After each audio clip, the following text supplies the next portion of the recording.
The last confirmed sighting of Bethany by anyone other than her father was when she was in Little Rock on the evening of March 3rd, 2001. And that was between about 8:30 and 9 before they left to drive back.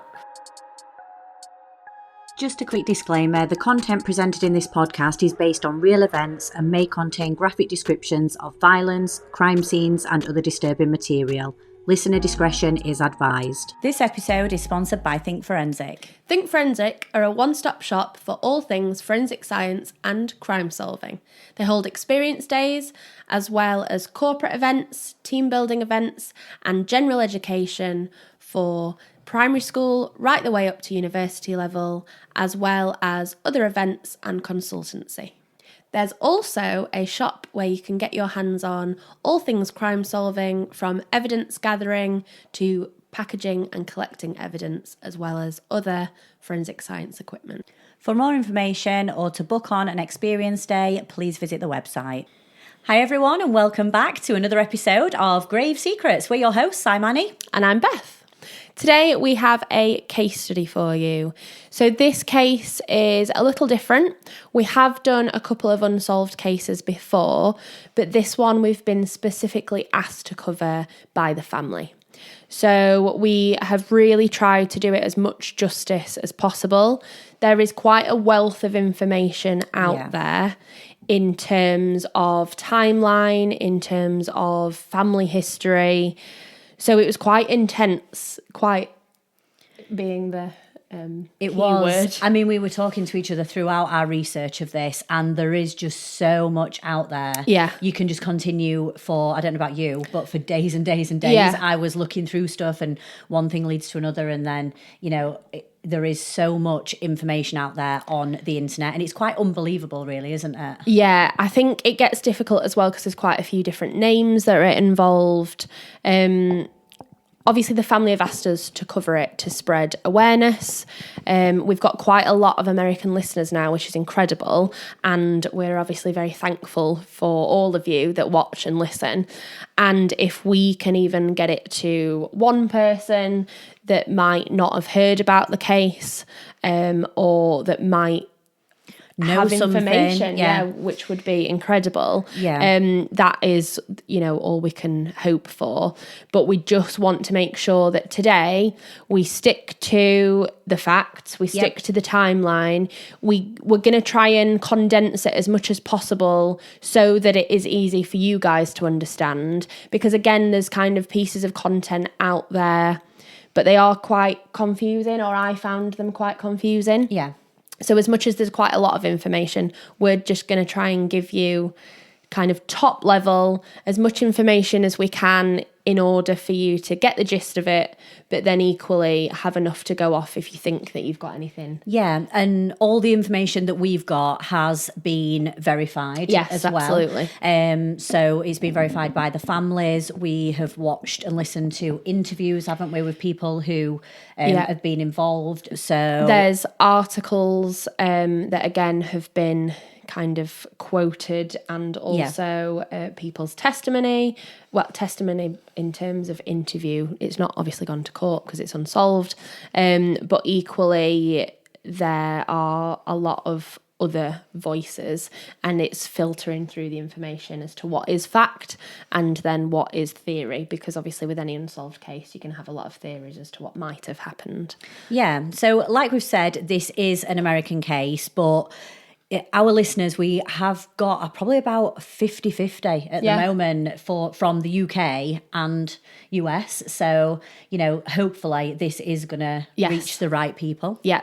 And I think anyone that just, is interested in true crime anyway, the more that you share it as an interesting unsolved case, the better, because, we don't know who knows who and who knows what. So it's always better to get the word out there. Our platforms are not absolutely huge, but if you can share this episode, or if there's any of the short clips that you see on our TikTok and our Instagram, just keep sharing them, keep reposting them, like and comment, because that will push it more, and then we'll be able to get the word out more about this, won't we? Yeah, absolutely. Okay, so the case really unravels and shows kind of the scale of an investigation. and just the amount, again, of evidence that's needed, because there's a lot in this case that isn't necessarily proven. Okay, so we're going to get stuck into it now. The case we are looking at today is the unsolved disappearance of Bethany Markowski. So we're going to talk about Bethany in general. She's actually been missing since 2001. Yeah, but there's still so much information out there that is like, that I feel like the family, especially Bethany's mother, has not a day has gone by where she has stopped looking for Bethany. And it just shows when we go through the case, it will obviously all unravel. Yeah. But 2001 is a long time, and Bethany was around the same age as me. So she was born in 1990 and I was born in 1989. So she'll be 35 now. Yeah. So she's been missing for 24 years now. Wow. Which is, to me, like a whole lifetime in itself. If you think about how much you change in 24 years. Well, you're still only in your 20s, aren't you? Yeah, only just. But yeah, if you think about how much life you have in that time, you can't fathom, losing that. And especially, like we're going to talk about a lot today, Bethany's mother, who absolutely is still, doing everything that she can to keep the word out there about Bethany's disappearance, because ultimately, it's an 11-year-old girl that's gone missing. Yeah. And there are just no answers. There's just no closure for the family or anything, is there? No. I think that must be absolutely horrific for them to have to go through 24 years of not having the closure that they deserve. Yeah. So it's a Bethany as well today, like my name. So we've got a Bethany Leanne Markowski, and Bethany was born on February 1st, like you said, in 1990, and unfortunately was just 11 years old the last time she was seen and when she was reported missing. She was reported missing in Tennessee, but we're going to go back a little before that and talk about how she came to be. Yeah, we're going to give you a little bit of background on sort of Bethany and her family life in general. Yeah. So Bethany had gorgeous brown hair and she was quite freckly. So she was a really adorable kid. Like, I know it's one of those, isn't it, where I think you always almost look at these pictures with rose-tinted glasses because you just think how tragic it is that they are missing. Yeah. But she did look really adorable. Yeah, she was. There's photos of me as a kid and I certainly do not look adorable. So a gorgeous little girl. Her mum, again in interviews, has said that she was sweet, but she could also be sassy.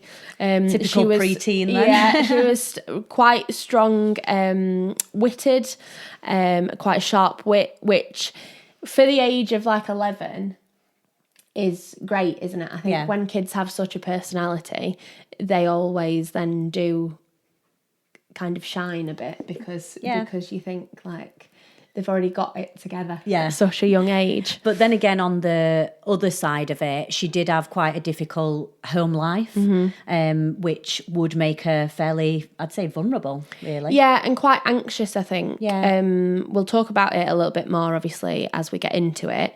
But although she was kind of strong and confident and would like walk into a room and make people laugh and things, there was this other side that quite a lot of people didn't necessarily see or might have not known what it was due to. Yeah.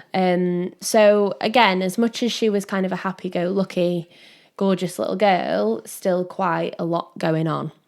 So Bethany's mum is called Johnny. We're going to be talking about Johnny a lot and referencing her. That's Bethany's mum. Bethany's mum then met Bethany's father, who is called Larry, and they actually met in Gleason, Tennessee. They'd met a year prior to Bethany's birth. It's all quite quick, isn't it? Because if like Bethany was actually born in 1990. So this relationship had probably gone quite quick at the beginning. Quickly. Yeah. Yeah. So they met obviously the year before, which was 1989, and Larry had apparently charmed Johnny and told her that he was recently divorced, and that actually he was heartbroken because he'd already got children, but he wasn't able to see his children because his ex-wife had basically divorced him and then taken the children. And I think in this case as well, Johnny sort of felt quite sorry for him in this case, because not seeing your own children, I think she probably thought, oh, that's such an awful thing to do. And he's probably making out here like the ex to be, you know, like the bad guy in the situation, taking the kids away. But we do actually find out that isn't the case at all. Yes. So Larry has said he's divorced and obviously met Johnny. They're having the relationship. It wasn't until Johnny was pregnant with Bethany that she actually found out that Larry wasn't even divorced. Yeah. And that all got quite messy. So had he been living a double life then?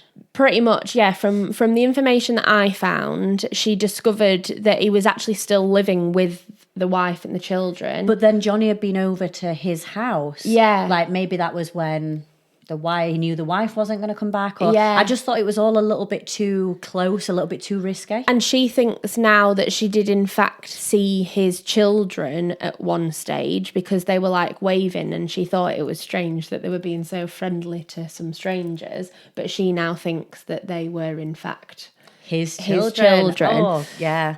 So you wouldn't think about it at the time, but then looking back at it now, knowing everything that we do, it's like, oh, actually, he must have sent the children out of the house when Johnny came round, and then they were waving at them in the street. Yeah, but I just think it's difficult then, isn't it? Because then you know that your partner's lying to you. Yeah. And you also know potentially that they're being quite calculated about those lies. Yeah. Because of, you know, you have to be to a certain extent to be able to get away with it. And living the full double life as well. Yeah. Ultimately, though, Larry did then leave his wife and said to Johnny that they were going to make it work. And that's at the point in which they got married.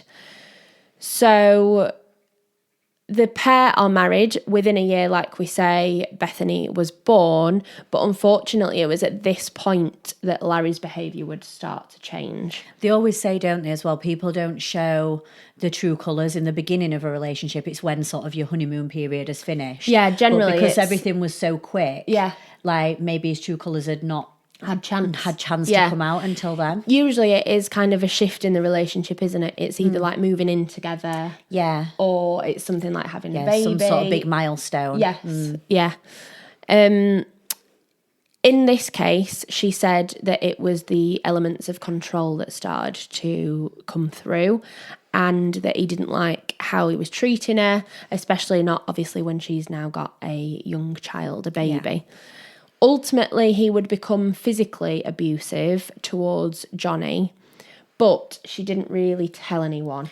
Again, like with a lot of other cases, didn't feel comfortable telling anyone. She probably did feel a certain amount of shame to an extent because it was a pretty quick relationship. She probably felt trapped as well. Yeah. Like she probably felt like she was stuck and didn't want other people around to know. Yeah. She do try and hide situations like that from people, and just because it's not being reported to the police and just because there's not a police report, it doesn't mean that nothing I also happened. think within the space of a year as well, this might sound awful to people that don't fully understand it, but I think within the space of a year you can still be in that mindset of, oh, well, it's just a one-off, or it's not that bad, or it was due to circumstance. I think it's only when you get further down the line that you're like, oh no, this is habitual, this is who the person is. Yeah. But at that point, then it's too late. And in general, it takes people, on average, I'm sure it was something like between 7 and 10 times to even tell someone that it's happening. And that's not even the police, that's someone. Just anyone. Yeah. And in this case, Johnny stayed with Larry for 11 years. Yeah. With, obviously, Bethany. we don't know. There's no evidence to suggest that Larry was ever abusive with Bethany. But what we do obviously know is that it was an abusive household. And there have been interviews with people in Bethany's family that have said that her behaviour did shift a little bit as she got closer to kind of 11 years old, in that she would bite her fingernails and be quite nervous. Yeah. Again, we don't know, do we? Yeah. There's information like that we're going to kind of keep to a minimum, because that could be due to any number of things. When you're 11, you start school. There's lots there is of a lot of things factors. going on. But I also think that there comes a time where if you have, when you're sort of younger, the kids might not understand it as much. But as you get to 11, there is a bit of a shift in, like, Bethany will have fully understood more about what's going on at home. Yeah. And that could have been children are a well. lot more intelligent than people often give them credit for. I think even from the age of 4 and 5, really, they've got a very good kind of gist of what's going on. Yeah, even if they don't fully understand that it might not be normal, they know that they know something. Something. So as the abuse escalated, Johnny then realised that she had to leave. And so she decided to move. The family had actually recently moved, so it was kind of one move after the other. Again, for Bethany, that's quite a lot. Quite disrupting, isn't it? Yeah. Especially if she'd had to move schools in this time as well. Yeah, so Johnny and Larry had moved with Bethany, and then it's reported that Johnny said basically she wasn't really settling into school yet, or she hadn't fully settled into school. There'd obviously been a big shift already, and she said, right, okay, while we're kind of already in a state of flux, now's the time for me to just she saw like an opportunity. Her opportunity, didn't she, to go. And what she actually did is waited until Larry was out. She packed some stuff up for her and Bethany, and she fled the house. Yeah. So she fled their home in Gleason, Tennessee. This is in January 2001, taking 10-year-old Bethany with her at the time. She goes to a sister in the first place. It's obviously the first place that you do go, isn't it, for help, brothers or sisters? Yeah. But she came to the conclusion, well, her and her sister, that would be the first place that Larry's going to come and look for Johnny and Bethany. Yeah. So they had to think of something a little bit different. And they managed to actually move into somewhere that was owned by Johnny's sister, Laurie. Yeah. Her husband's business. Right, yeah. Or workplace. Yeah. So there was no ties to like the sister, or no names that he could search and find out where a property was. Yeah, they knew that kind of they'd be safe because there was the connection. Yeah. But he wouldn't be able to find that connection necessarily. Yeah. So I think she'd thought quite thoroughly about it. In this, it seems like she just upped and left, but there is some extent of thinking, what am I going to do? And she's not just done this on a whim. No. There was something probably it was, in place again, to make sure she couldn't be traced. Yeah, because it's still in Tennessee, isn't it? But Hermitage is the place that they moved to, which I think was a lot. Obviously, it's a lot more. It's a lot different in America. That's what I was going to say. One side of Tennessee to the other. It's weird here because you can go from one end of the country to the other in 7 hours or something. Whereas you could probably just go state to state for 7 hours. So their states are probably like the whole of the UK. Yeah. So when you say they stay in the same state, it's not near each other. No, it's not like our round the corner. Yeah. An hour away and you're in literally half an hour away and you're in a different city altogether. Yeah. Obviously, with Bethany needing to be in school, she's 11 years old. Well, she's 10 at this stage. They needed to get her enrolled. So they go to a school to get her enrolled. And again, from what I can gather, they tried to enroll her in a couple of different schools. Yeah. Or were looking at different schools.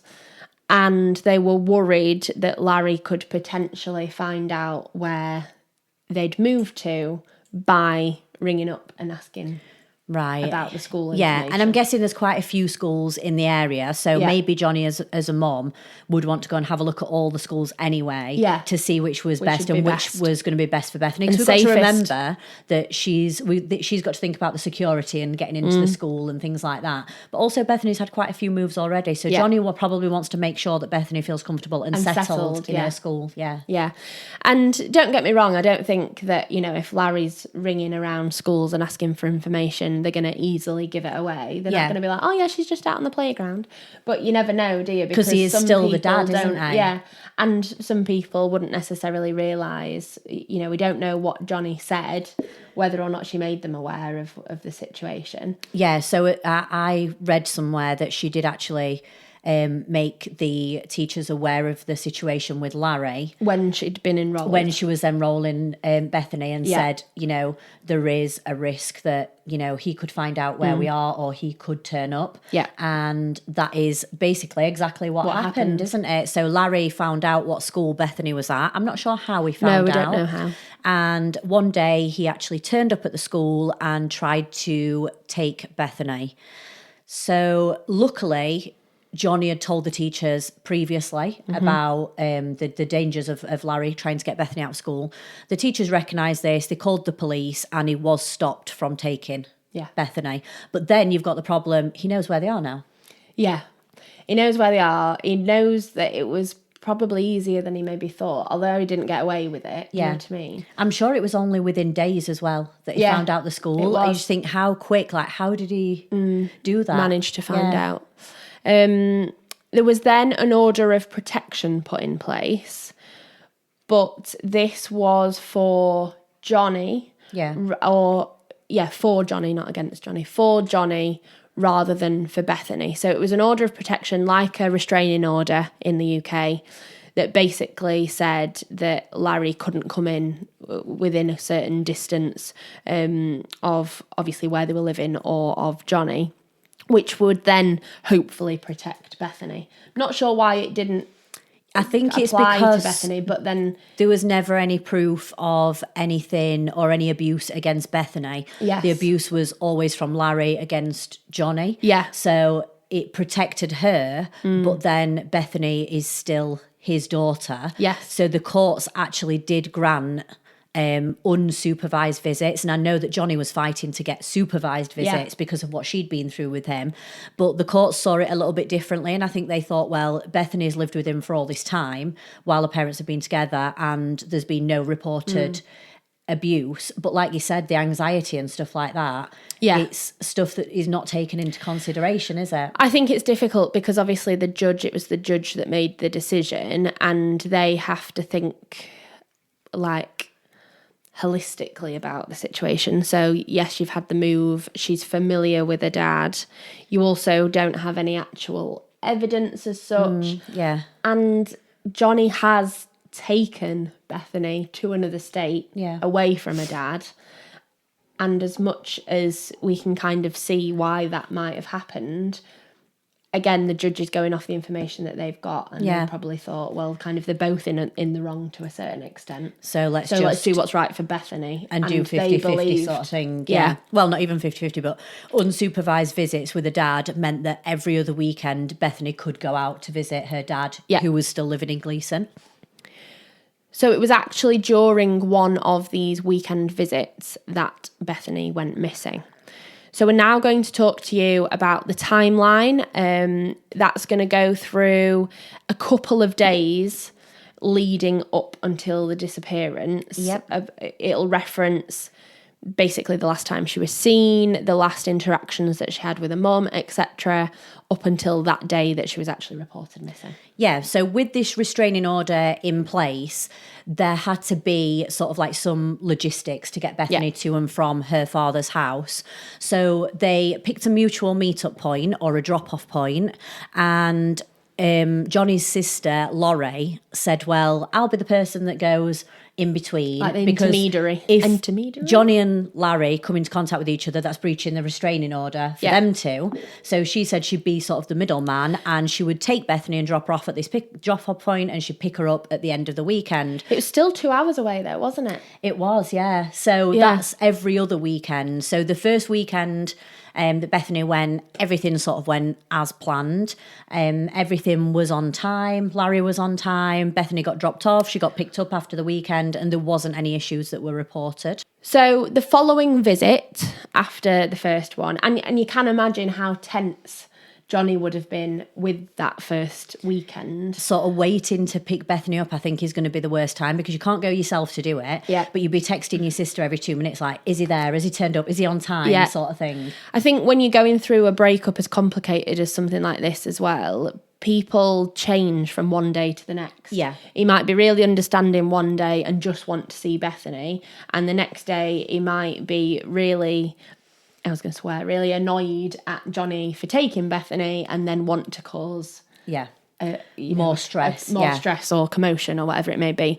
So you can imagine from all angles really how tense it is. Yeah. Bethany has probably not spent a full weekend, just her and her dad. You know, if I think when I was growing up, when my parents were together, we'd obviously do things as a family, and I might do the odd thing with just my dad, but I wouldn't have ever spent a whole weekend away with him, just me and him. Yeah, because so then it would be odd. Yeah.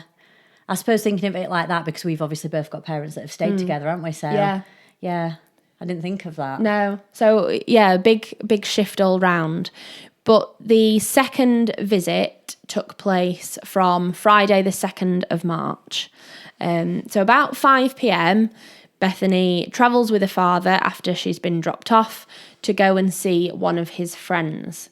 Now, his friend actually lived in Little Rock, which meant taking Bethany out of state. So they actually went to Arkansas. So that was a decision that obviously Larry had made to go and see his friend, but ultimately that meant that he had broken the custody agreement conditions. So in this case, he obviously didn't tell Johnny what they were planning to do for the weekend. Yeah. He will have just gone in the hopes that no one would say anything, Bethany wouldn't say anything, and that he'd get there and back before anyone found out. Because even if Bethany had out. said we'd been to see one of Dad's friends, she wouldn't have necessarily She wouldn't have said Little Rock. Where. Yeah. By the Saturday, 3rd of March, Bethany speaks to her mum in the morning and says that her dad's going to take her ice skating the following day on the Sunday. So again, it sounds like quite a nice weekend for Bethany. Yeah. She's obviously spending time with her dad. She's getting to see her dad's friends. And then she's, been promised to go ice skating. They are at this stage in Little Rock, and it sounded like they'd got quite a few people over. So Larry and his friend were obviously having a catch-up. Larry had reportedly been talking to his friend about, obviously, the breakup in the relationship with Johnny. He hadn't mentioned, which, would make sense, the abuse claims. So as far as the friend was concerned, he was pretty confident that if Larry kind of stuck to his end of the deal, that he would be able to get joint custody of Bethany ultimately in the divorce. He was heard saying, weren't he, you've got a good chance at sort of winning this case, because you only tell people what you want them to know. Yeah. But Larry and Harold were actually up talking all night. They said talking and drinking coffee. Yeah. And at this point, Larry's not even slept. I'm guessing Bethany went to sleep somewhere. Yeah. But would you, if this is only sort of like your second full weekend with your child, would you really, for one, take her out of state and risk not being able to see her again? Yeah.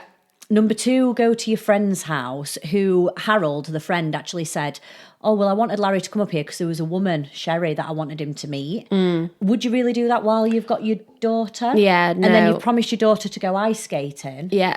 Also promised his eldest daughter, Jenny, that they were going to go for food and house hunting. Yeah. They were going to go apartment hunting. So it's a bit weird how he had all these plans of Bethany going skating, taking Jenny house hunting, but yet he just abruptly cancelled on everyone and just went to go and see Harold randomly. It's almost like he's dropped everything to go and see the chance that he can see a woman. Yeah, and his attitude kind of changed throughout the night, which again, if you've got your daughter there, I get people have, a couple of drinks and you're still all right. But Harold didn't seem to mention a lot about it, did he? He said in his, because I listened to his sort of statement on another podcast, and he'd sort of said, we were up all night just drinking coffee and talking. And it was like, but then you had all these other people then come over for this cookout thing that they did. Yes. So it's like, you don't really know exactly what happened there. Yeah.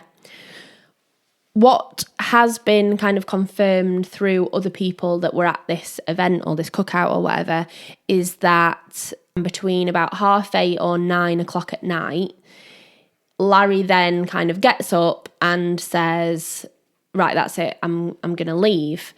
And they are kind of saying, don't do it. Apparently Harold even said, you don't want to mess up your chances of, keeping your right to see Bethany. Don't do it. He then started making the odd phrase, which kind of didn't seem right. So first he said, I'm going to call and tell you where to come and get the van from. So this van was a 1995 Chevy Astro van, which has then been referenced throughout the disappearance case. But telling his mate that he's going to head somewhere in a van with his daughter. He said he was heading down to Mexico. So if you're going to head to Mexico, I think Harold then thought he was planning on crossing the border. But would you not just take the van with you? Why are you leaving it? The van? That doesn't seem to make sense. No, I don't really know, because he was saying come and get it. You can have the van, come and get it. So where was Larry planning on going? Yeah. If he's just leaving the van and Bethany's with him. He then also said, I'll ring you when I get to a certain location. So Harold was then expecting a call and said that he'd call when he got back to Gleeson, which is where he was from. Yeah. So on one hand, he's saying he's going to with the timings, Mexico. If he's left at sort of 8:30, 9, the timings would work out that Harold was going to be expecting a call at about around 1:30. Yeah. So this would be on March the 4th. Yes, so early morning hours. Morning. So between 12:30, 1:30, Harold's thinking, right, all being well. Yeah. He'll hear from his mate to say they were all right. So he did, in fact, get a call, but Larry said he was in Forest City in Arkansas, which is an hour and a half away from Little Rock. So he's rang 4 hours later, but he's only an hour and a half away. Yeah. Where the timeline is not quite fitting, is it, at this point? Yeah. So timeline-wise, we're not quite sure. Obviously, there's nothing to prove where they were or how long it took them. They could have stopped along the way, anything like that. But on Sunday morning, Bethany, so now we're on the 4th of March, Bethany did in fact call Johnny. She rang her mum just to update her, basically. And she maybe mentioned that they'd gone out for breakfast and things like that. She was actually calling from her dad's house phone as well in Gleeson. Right. So Johnny did know that at this point Bethany was in where Gleeson, where she's meant to be. Not knowing. Yeah, well, I'm going to say we now know that she'd made it back from Little Rock. Yeah. But in Johnny Johnny's was none case, the wiser, was she? She was none the wiser, So Bethany is back in Gleeson with her dad, and again, she is updating her mum. They're having a chat, and she then says, would you mind if you, or obviously Laurie, a sister, picks me up at 5 p.m. from the meeting point? But then Johnny said that the call was a little bit strange because her daughter kind of kept referencing odd pieces of information, and at one stage said basically oh, by the way, Dad knows you've got a boyfriend. Yeah, which I think Johnny was a bit confused by, because she actually didn't. Yeah, she was like, what, where does this come from? Yeah. And, how is this adding up? And I think as a mother, you could probably think, oh God, is this going to jeopardise the relationship between Larry and Bethany? Yeah. Has he been taking it out on Bethany? Well, that's Bethany? the thing. It's like, is she safe? Is he now spreading misinformation. Yeah. Because unfortunately, some couples, I don't agree with it, but some couples then do kind of badmouth the other person. To the child. To the children. Yeah. I just think, the children are vulnerable enough as it is, just as being a child is vulnerable. Yeah. You don't need to add anything to that. So there were just a couple of things that she'd kind of referenced. Bethany seemed okay. She didn't seem kind of upset or anything. Yeah. But it was just the odd thing that was mentioned. Yeah. So that's sort of the morning of the 4th of March. So if we go to around 12 o'clock, Jenny, who we referenced earlier, did actually call Larry to speak to Bethany.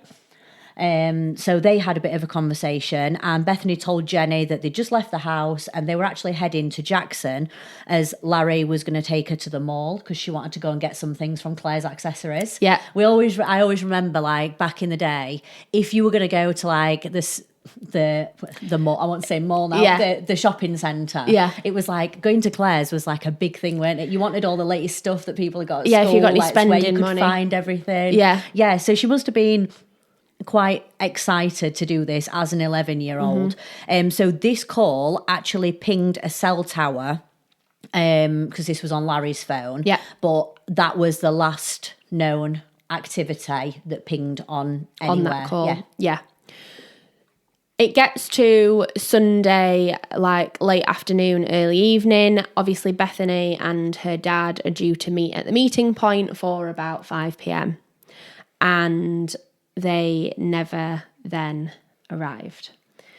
Bear in mind, the meeting point is 2 hours away from where Bethany's mum is. It was an hour and 10 away from Larry, so it was a little bit closer to Larry. So again, you don't know to begin with whether or not they've got stuck in traffic or what's gone on. But I thought here, if like at around lunchtime they're thinking about going to the mall, you've only got like 5 hours, and an hour and a half of that is took up by to get back to the meeting point, sort of thing. You've not got long. You've not actually got that long in between, have you? Also, obviously, Larry has been allowing Bethany to use his phone to kind of speak to the mum. Yeah. You might have thought that Johnny would have got a phone call to say, ever so sorry, but we are going to be a bit late. Yeah. Or we're just planning on doing this. Do you mind if we kind of not even Johnny, but Laurie. Yeah. He could have just rang Laurie and not even been in touch with Johnny and said, like, yeah, even if you are going to be sort of 10 minutes late. And this is what Johnny thought at first. So when Larry and Bethany didn't show at the meeting point, she said, oh, just give him, 15, 20 minutes, see if he turns up. He might just be running a little bit late. And I don't think she wanted to jeopardise everything, because it was part of the agreement that she was dropped off at 5 p.m. and she was picked up at 5 p.m. as well. So if he'd gone over that by a lot, Johnny could have then rang and said, oh, he's breached it or whatever. He's breached the agreement. Yeah, but she actually said, just give him like 10, 15 minutes. And just see. Just in case they are just running a little bit late. But I thought it was actually quite strange how long Larry left everyone hanging. Yes. There was no phone call to Laurie. She was ringing his phone. I can imagine she's blowing Larry's phone up at this point. Like, where are you? Laurie is, Johnny has obviously left it as long as possible. Yeah. She's probably pestering her sister more so to begin with, saying like, have you heard, are we there yet? And then over time, as soon as it gets past the hour point, really, you would just be out of your mind with worry. She's then trying to directly speak to Larry and ring him, but isn't getting anything from him. She said it was going through to a voicemail as if the phone had been turned off. So we've got the last known call was with Jenny, who rang to speak to Bethany, and then no more, the phone didn't ping anywhere else. I'm guessing near the shopping mall where they were driving is quite a built-up area. Yes. So what we would see normally is pinging one cell tower, and then when they get near to the other, the signal then changes and pings to the other cell tower. That's how you can sort of trace someone down. Yeah. But it's almost like straight after that call, the phone was then disconnected, turned off, and not turned back on. And wouldn't that be the first thing you'd think? So if you had not turned up for your meeting point, you were going to ring. First thing I'd think is, let's ring ahead. Let's let Laurie know that we're going to be a little bit late. Even if your battery was low, you know, in terms of not wanting to jeopardise this kind of contractual agreement that you've got in place. Yeah, but just a quick call, you quick might message, even quick. say, yeah, this is what I would mean. Like, I would even ring and say, look, I'm on 10% battery. Yeah. You know, I'll do my best to be there for the designated time. It might be a bit late, but if you don't hear from me, it's because my phone's dead. So when Laurie is trying to ring Larry and it's going through to the answer machine, the panic then must have been... Yeah, for both Johnny and Laurie then. And Johnny didn't actually have her own transport at this time. No. Either. So it's not like she could just whiz up there. It's 2 hours. Yeah. Yeah. Like, it's a 2-hour drive either way. After an hour of this blind panic, Johnny actually finally does get through to Larry. And Larry basically says, we're at the mall, I can't find Bethany. And that's kind of as much information as he gives. So we'll talk about it from Larry's perspective in a second. But just so you know, at this stage, Johnny is then thinking, okay, you know, worst case scenario, it's not any of these reasonable reasons like battery's dead, like they've just got stuck in traffic. Now Bethany is missing. What am I going to do? Obviously, her sister is a lot closer because she's at the meeting point, but that's still an hour away and she doesn't know what to do next. So all that's going on. But now what we know is that Larry has stated that his daughter Bethany is missing. So Larry lets Bethany, as far as we know, this is his first account, Larry decides to let Bethany go into the mall to go to Claire's accessories, but quite rightly, he is incredibly tired because he's had a lot of driving all weekend, no sleep, and he can't really be bothered to go into the shopping centre. So he said that because he was so exhausted, he said, right, Bethany, you go into the mall and I'm going to just have a nap in the car for like 10, 15 minutes. So he parked his van in the overflow car park, which I think is like round the side of the mall, a little bit away from everyone else, so that he could probably get a little bit of peace and quiet. But then how long would you say someone would be in there? Because if... Well, this is where it starts to get tricky. There was no timings that he'd said, you know, make sure you're back here for a certain time. Or, you know, I'll come in and meet you at this place at this time. Yeah, because she's not going to be in Claire's for maybe more than 20 minutes. Yeah, and then maybe 10 minutes in there, 10 minutes out. You're probably looking at 40 minutes. But it's a big place. Yeah.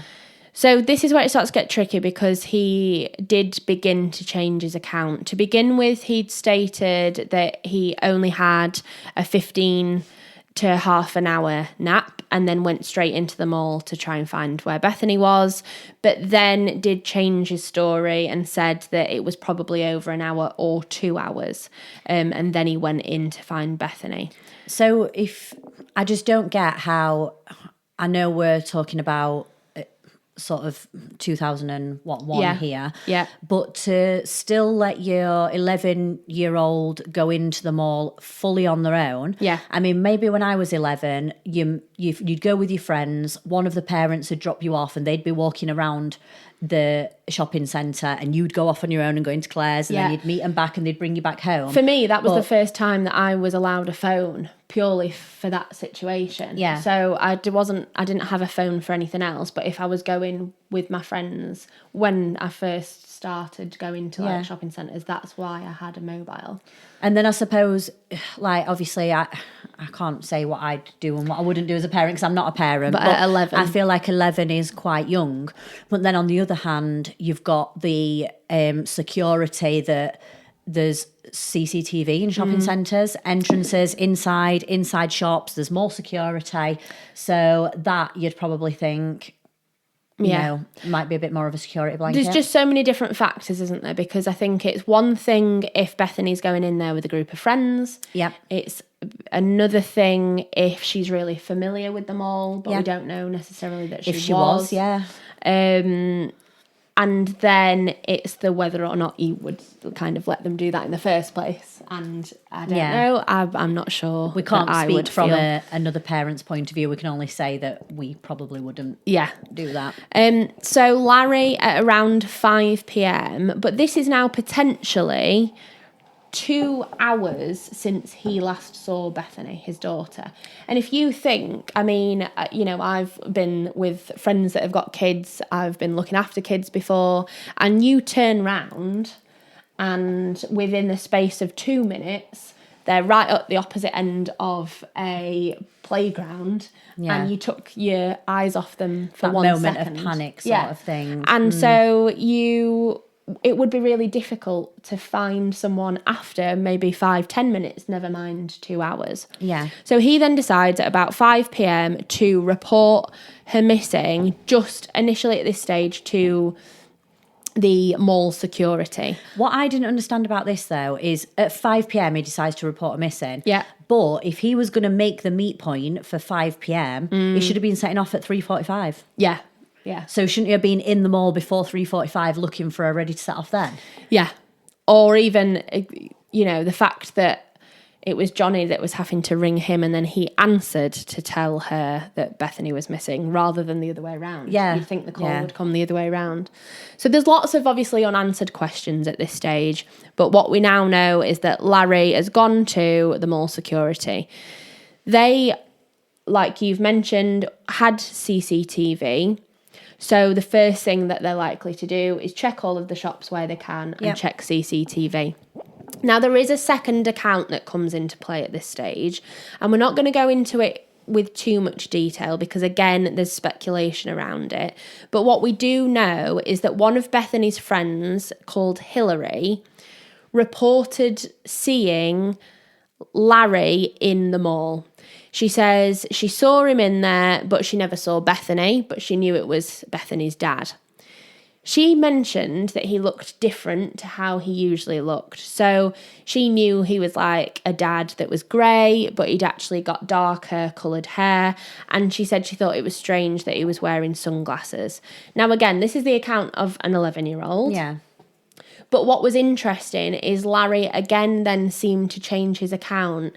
And actually, we don't know whether it's because he heard that Hillary had been questioned. I think that maybe he saw Hillary and then thought, perfect. That's my perfect opportunity because I don't want to get in trouble for letting her go into the mall on her own. Yeah. So maybe if I say she went in with a friend, it takes the pressure off that. And that's what he did. So Larry actually then said, I didn't let her go in on her own, but one of her friends, Hillary, was there, so she went in with Hillary. But then if you'd seen Hillary, yeah, surely Hillary's not going to lie because even if she was going to, she didn't know what to say. Yeah. And they spoke to Hillary and Hillary said, no, that's not true. I didn't see Bethany at the mall. And they didn't even know how close Hillary and Bethany was because they had previously maybe been classmates, but then Bethany had moved around a lot and it's not like they had phones. The two 11-year-old girls, they'd probably not spoken to each other for sort of 10, 11 months. Yeah. And then for them just to be randomly going to the mall together. Yeah. Again, what's interesting is that obviously this 10, 11-year-old girl, Hillary, and Johnny's lawyer don't know each other, and yet the lawyer also said, Larry looks different to how I've seen him before, and basically backed up what Hillary said, account. Yeah. So that's interesting, I would say. It is. So we've got Larry obviously changing his story. He changed his story to like Laurie, to the police, to everyone in general, didn't he? So I think right from the beginning there was maybe a bit of what actually happened. Yeah, and it's a lot of her. No one else was there except Larry and Bethany.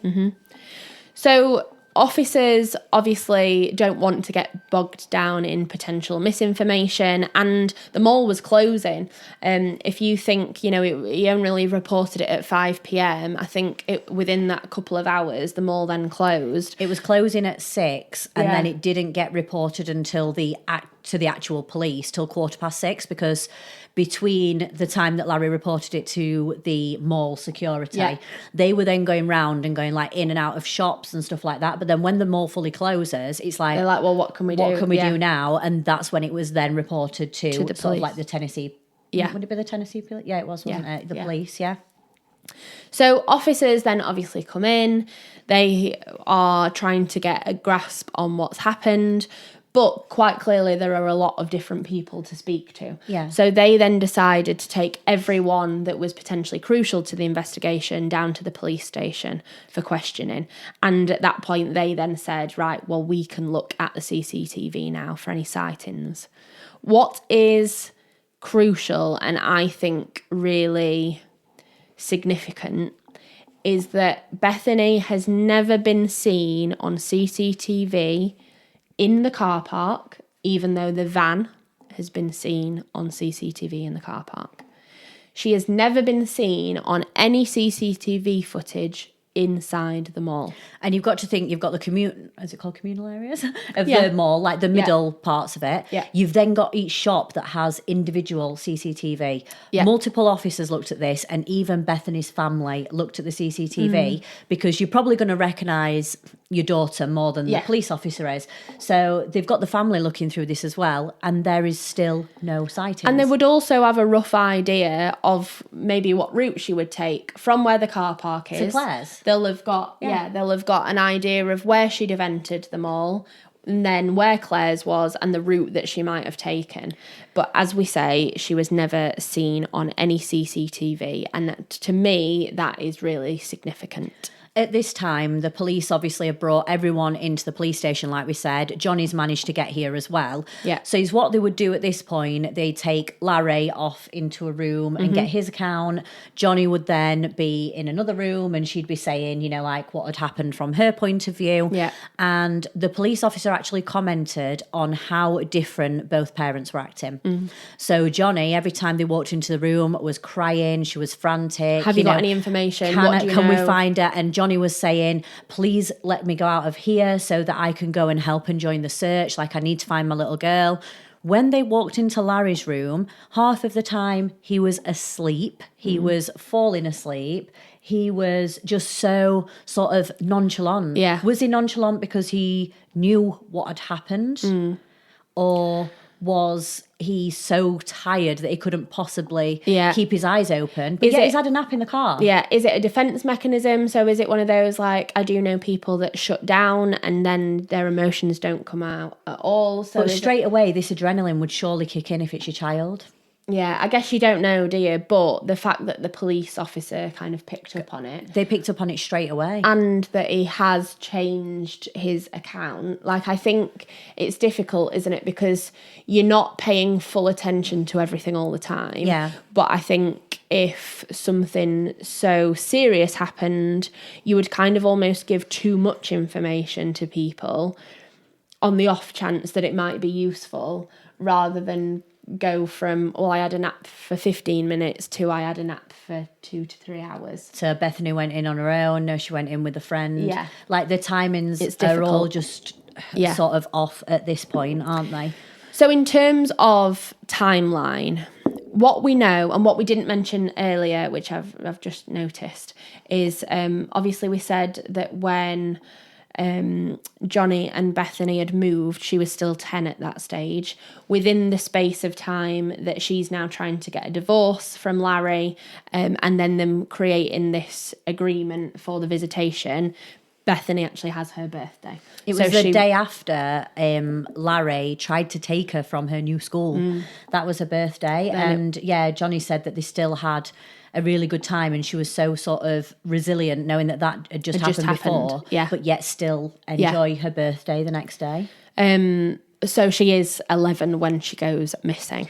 In terms of timeline and dates, what we do know, and again, all of this has kind of been verified by now the FBI, by the different police, and obviously statements from people, is that Bethany and Larry were last seen at around 9 p.m. on the Saturday night, and that was by Harold and then other people that were at this cookout type event. Yeah. That was the last known sighting in person of Larry and Bethany. Yeah, both together. There was a few other sort of sightings. So on the day that Larry and Bethany went to the mall, So this is the Sunday. In the afternoon time, a man had said that he had seen Larry in the petrol station, in his van. Yeah. So for some reason, these two ended up making some sort of conversation. Yeah. And Larry had said, "Oh, I've just dropped my daughter off with her mum," but he hadn't, because this is when he says he was before they were going to the mall. So this is before the drop-off time. And the man said he had glanced over to the van and he didn't see Bethany inside. But not to say she wasn't there. No, it's just that he couldn't see. Yeah. But this then puts Larry at this petrol station rather than when he said he was at the mall. So it's the timings again and just not quite right. So again, go and have a look at all of the information that's out there. But in terms of even when she was reported missing, different articles give different accounts. So there were some missing persons, like flyers that went out, according to Jackson police, that had stated that they'd been seen or that they were last seen at 9 a.m. on Sunday morning. So it is difficult. But as I say, the last time they were definitely seen together was on the Saturday night. And that was by Harold and by all his family up in Little Rock. Yeah. Then we know that there was these pings off different cell towers on Larry's phone. Yeah. That 9:38 a.m. call that Bethany made to her mother has also been verified by the police. So we know that Bethany was fine, was alive on the Sunday morning at 9:38. So we're looking at something that's taken place between that 9:38 and what time would you say? Like sort of... So this was the gap then. So again, there's another account of Larry and Bethany reportedly going to one of Bethany's friends' houses, who was called Christina. Christina did actually say, yep, kind of she popped in but didn't stay for long. But then in terms of categorical proof, we've then got 12:12, this call to Larry. From Jenny. From Jenny. Yeah. Because Jenny actually spoke to Bethany, didn't she? Yeah. So that was at 12. But then after that, there was no activity on the phone, which is when, like we said, it was likely turned off until after 5 p.m. So we've got a 5-hour window there. So we've got a 5-hour window. We know that someone spoke to Bethany about 12:12, and then we've got nothing until 5 p.m. And obviously that then means that they can't ping off cell towers and things while his phone is off. Yeah. So in between, we don't know what happened between those times, but we can now go over some maybe potential evidence and some sightings or potential sightings, because it's so hard here because they've not been confirmed. No. People think that they may have seen something. Yeah. But we know ourselves, don't we, firsthand, how hard it is to see someone and either put together a sketch or recognise someone that you've just seen on a flyer or for a split second and actually verify. It's actually very difficult to say, yes, 100% that is that person, isn't it? It's important to mention as well, we said we were going to try and keep it as simple as possible, which hopefully we're managing. I'm not sure if we have. No, which hopefully we're managing to do. Another big part of the information that's out there is to do specifically with Larry's van. There's quite a lot of potential sightings of his van. But again, we're not going to get into that because that's something that you can go away and have a look at. Like we've already said, what we do know is that the van was seen in the mall car park, but that Bethany was never seen in that same car park. And that's the same as the sighting at the petrol station. The van was seen, Larry was seen, but Bethany wasn't seen in there. So in terms of potential evidence, because obviously the police are running a missing persons investigation at this stage, we do know that on March the 4th, a man was captured in Walmart on security footage in Jackson, Tennessee, purchasing a shovel, rope, and a 2.5 gallon gas can. A few days after Bethany's disappearance, we don't know how exactly this kind of footage came to light, but we do know that Jackson police then asked Johnny to actually have a look at the footage and basically asked whether or not she thought it could be her soon-to-be ex-husband, Larry. That's hard though, isn't it? Because you can see what you want to see in that. And she did say, didn't she, like the mannerisms and things like that were very, very similar, but then there were also differences. Yeah, so it was mannerisms that were similar and a jacket that he'd got that she said he definitely had one of those jackets. He had very previously. similar. Yeah. But she did say she watched it repeatedly, but there were a few things that didn't align. So one of them was that Larry would always keep his wallet in a front pocket, but this person got the wallet out of a back pocket. I think there were a couple of other things that when he reached up to get something, his sleeve came down and it showed a gold or a metal watch strap, and Larry was wearing a leather. Okay, yeah. So there was a few things categorically say. You can't say yes or no in this situation. Larry also said that yes, he had a jacket like that, but it was years ago and he'd not had one for years. Yeah. So, but what was interesting about that, and the reason that we mentioned that one, is because on the same day, law enforcement actually did find a shovel, which obviously was then seen being bought on CCTV. But this was in a cemetery directly behind the overflow car park of Larry the old Hickory Mall, where Bethany was supposedly last.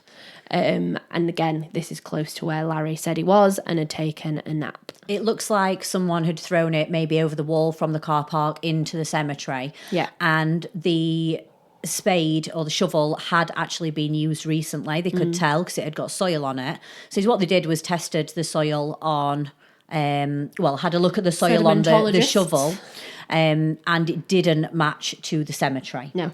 So the soil that was dug was from somewhere other than the cemetery, but yet this shovel was found there. So again, we can't say anything that links that to the disappearance of Bethany. It's just a bit of a coincidence that it was in the overflow car park where Larry was parked at the time. Yeah.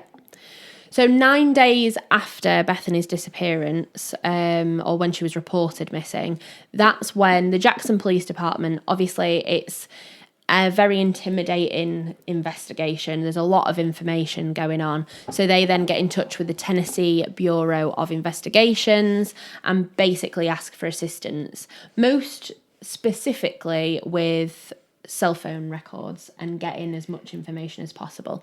But again, we've kind of mentioned that in terms of which phone calls and which towers have been confirmed. Further evidence, we've mentioned the van. They obviously searched the van top to bottom and looked for any potential evidence. What they found were small blood droplets, both on a pillow and a blanket within the van. Now, they went straight to Larry and said, if this is to come back as Bethany's blood, how would it have got on these items? To which he said that she got caught on a thorn and that she did in fact bleed, but that's what it was due to. And it's not a large amount of blood either. We're talking about a few spots of blood, not big blood pooling or anything. And it was confirmed as Bethany's blood. Yeah. But that doesn't, again, prove anything. It's very plausible that she could have got caught on something. She's an 11-year-old kid that's running around. So one thing Larry had done with his van is he had removed the seats from it. Okay. He had fully detailed the car and shampooed the carpets thoroughly. Do we know when he'd done that? To a point where the carpet was still wet, so recently. Right, okay. So that's a bit of an odd thing to do if you know that, the police might want to look into this. It's also like, is that what he was doing in those 5 hours that we can't account for on the Sunday? Yeah, and detailing it, there's a difference between just having your car washed and hoovered out. Oh, yeah. Like detailing is literally detailed to the finest also thing. Costs a lot of money. Do you know what I mean? You don't just do it on a whim, do you? No. Really. Do you know what I mean? It's not like when you just go in car wash, you might think, oh, I'll quickly nip in. Yeah. So there was actually quite a few sightings of what people thought were Bethany. We're not going to go into them all, but there was a school enrolment where a lady who was really sort of dishevelled and unkept tried to enrol someone in a school, a young girl who matched the description of Bethany. She claimed to be the aunt, and she didn't have the correct things to enrol, so you need a birth certificate and things like that. Yeah. So she said that the father would come by and obviously enrol the little girl in school.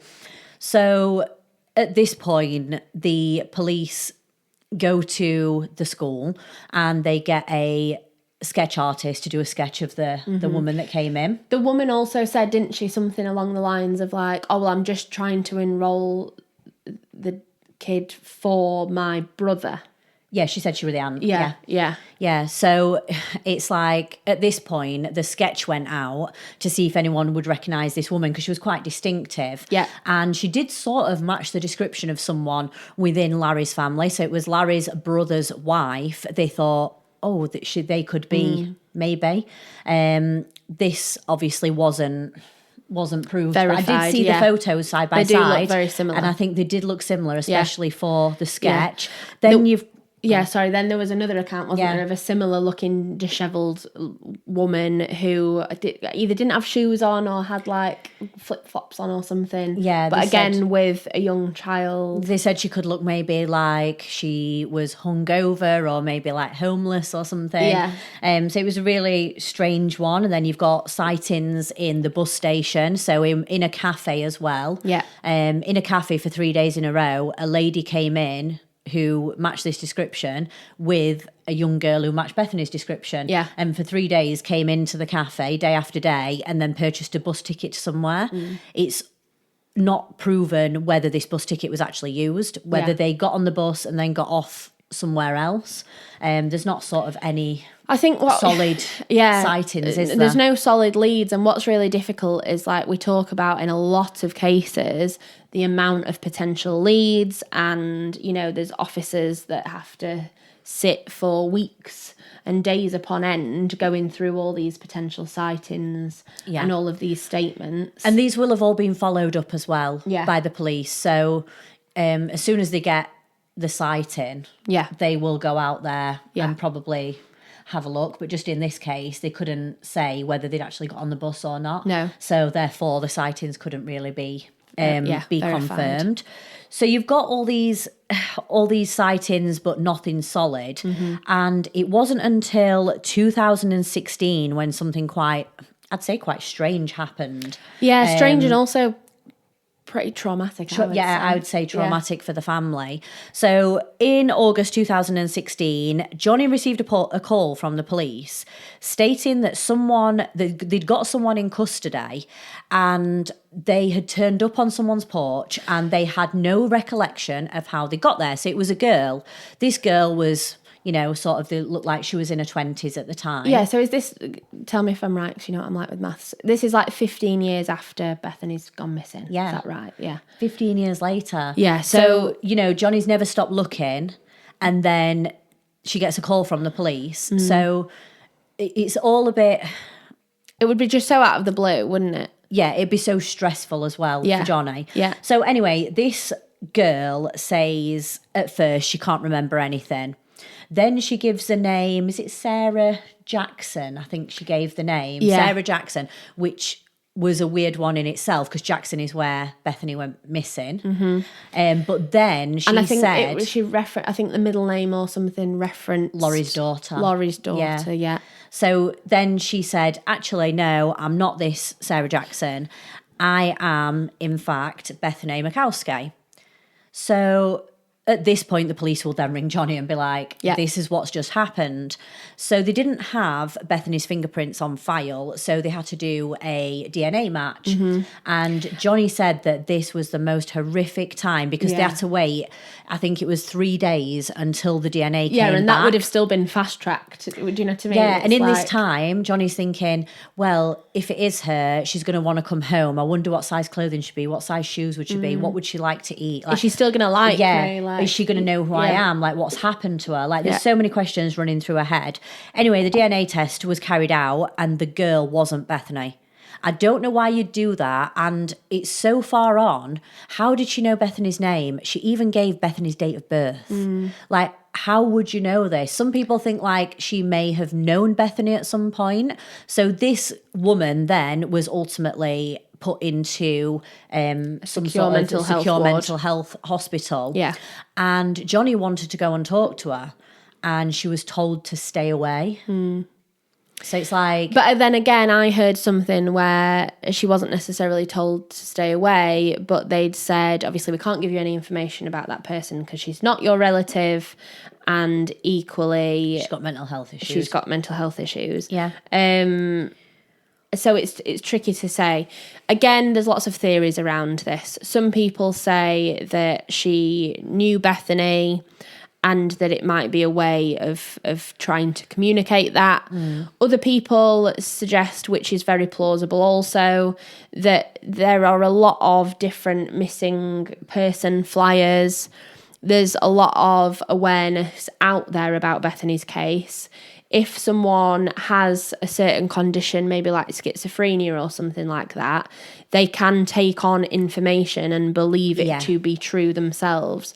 So it could be someone that has, unfortunately, taken or thought they are Bethany and taken her identity. I just think it's just so horrible for Johnny and even Laurie and the rest of the family. I just think it's a awful thing for them to have to go through. Interesting that they couldn't have come back and said, like, yes, that is the case. You know, if it is that she's just mentally unwell and that she found that information. But again, it's proven it, isn't it? You don't know how she's necessarily got the information. So Bethany is still missing to this day. We have told you pretty much everything that we know about the case, but there is a lot out there. So if you do want to look a little bit more into it, there is a Facebook page, which we are going to leave in the show notes at the bottom. Yeah. And through the Facebook page, there is an anonymous tip line as well. This Facebook page is still well and truly active all these years later. So when I looked at it yesterday, the last post was like 4 days ago.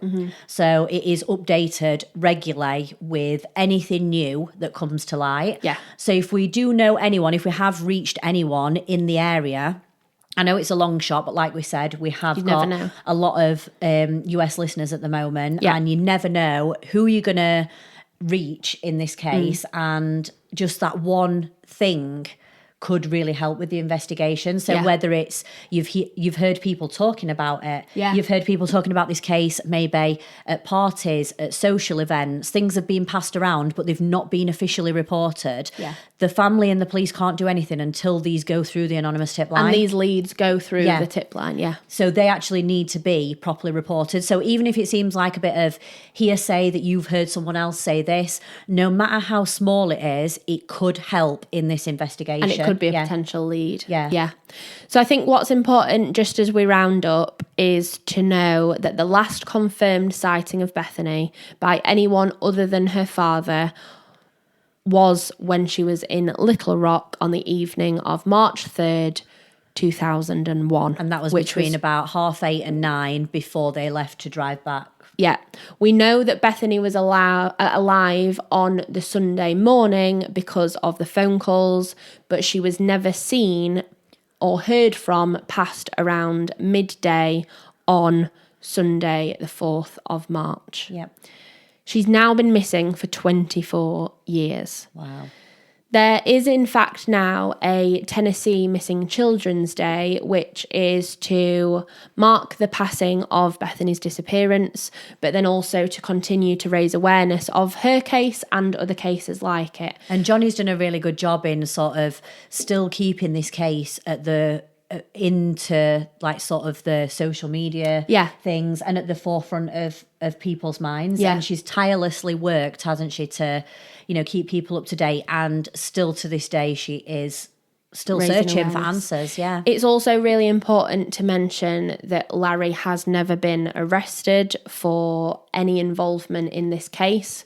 Yes, we've talked about evidence that suggests that his accounts have changed and that timelines don't add up, but there clearly is no evidence to suggest that he is in fact guilty because he's never been arrested. Yeah, or the police would have arrested him, yeah. He's done the one. odd interview in the past, but he's a lot less active in this plea for information about Bethany's case. And I remember Johnny saying at one point as well that when Bethany disappeared, the police would take Johnny out of the back door of the police station so that she wouldn't like get hassled by the media and things like that. Yeah. And she said if there's one thing that she'd do differently, she would go back and use the media to her advantage. Yeah. So now, obviously, she's getting the word out there through media and through social media.